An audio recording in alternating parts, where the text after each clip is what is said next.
All right, everybody, in the last video, we turned it round, we cut in a nice lamb's tongue and then cut in a couple tool profiles. That built us a beautiful leg. And hopefully you enjoyed that.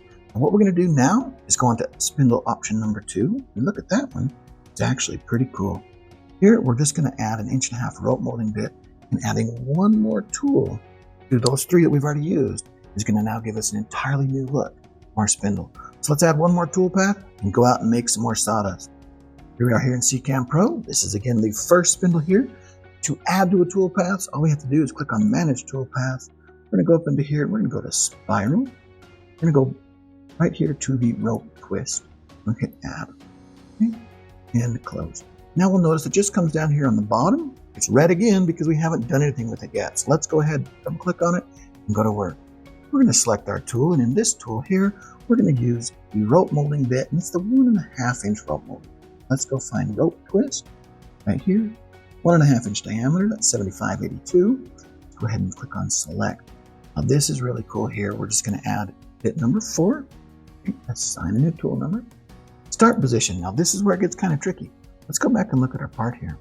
I want the transition to come right out of this and right over here. So I want to actually start the transition right at 6.5. It's going to start right here. That's going to go 3/4 of the way back in here. So if I do that, I might have a little bit of a problem. Here's where it's cool. Let's grab one of these guys, copy and paste it. We're going to move it over here to 6.5. Okay, so if we were right here, notice how when we're right here and if it starts right there, we're going to actually have a little bit of a problem. We're going to trim off just a little bit right there.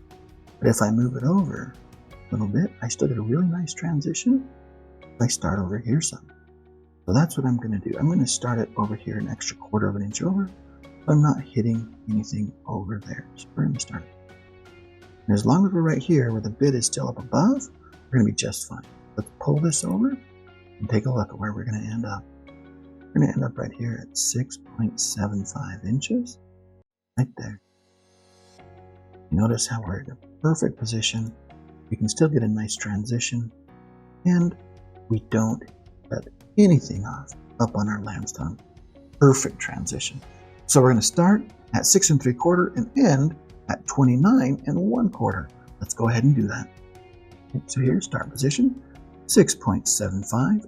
Spiral end position, 29.25. Profile height is absolutely yes.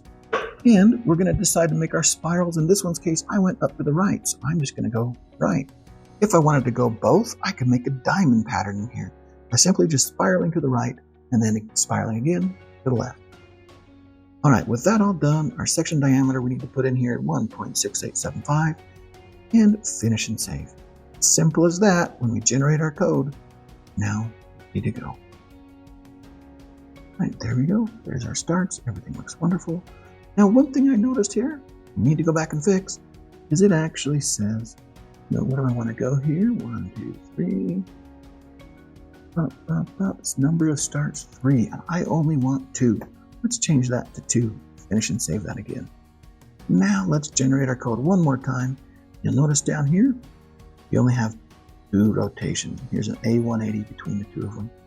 Here's our first spiral right there, and our second spiral. Now that's going to give us a really cool 2-start spiral. It's going to look exactly like this. We're going to be spiraling up to the right. It's going to be a beautiful spindle. Now, if you're doing a lot of these ones, a lot of times I'll do some spiraling to the right, some spiraling to the left, and that way those 2 opposite spirals will just balance each other out beautifully. If you have any questions, let me know, but I believe it's time to go make some sawdust, so meet me out at the machine and let's get to work.